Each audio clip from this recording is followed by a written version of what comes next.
Well, throughout the protests, webloggers or bloggers living outside of Burma have been disseminating information gathered from sources inside the country.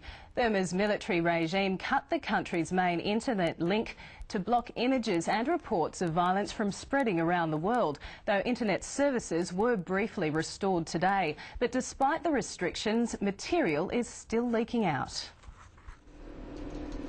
Ko Taik is a man with a laptop, sitting in London, a long way from his home in Myanmar. He has become a key middleman in the effort to expose events in his country. Now it's bloodshed on the monastery, you know. On This Morning, Ko Taik is emailed this photo, apparent visual evidence that police raided a monastery, that Buddhist monks inside were beaten and arrested. This monastery and From a London apartment, Ko Taik acts as a conduit for his contacts in Myanmar. He logs on from 3 a.m. every day to receive the latest digitally smuggled photos, video and information.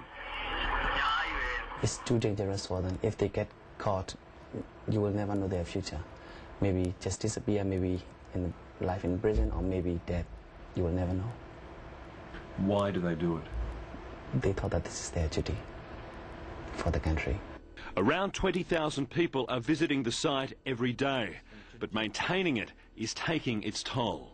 You know, I even want to feel crying, you know, because I can't bear. Sometimes I shake my hands, it's true. But Ko Taik isn't alone. There is a global force of individual online activists. And from Norway's capital, regular broadcasts from the Democratic Voice of Burma, a radio and television station whose undercover journalists in Myanmar are responsible for much of what the world knows about what is going on there. We have a people on the ground. We have been running as a radio station for the past 15 years. We have our own trained journalists. And also we do have lots of contacts throughout the country who are giving us information as it's happening. When the government used brutal force to put down the democratic uprising of 1988, few people saw it. Technology and courage mean that can't happen again. They're ready to, I think, to die for that. I mean, I spoke with the Burmese journalist this morning in Rangoon, and he told me that now I don't care about anything. I'm ready to be in jail. I'm ready to die for that.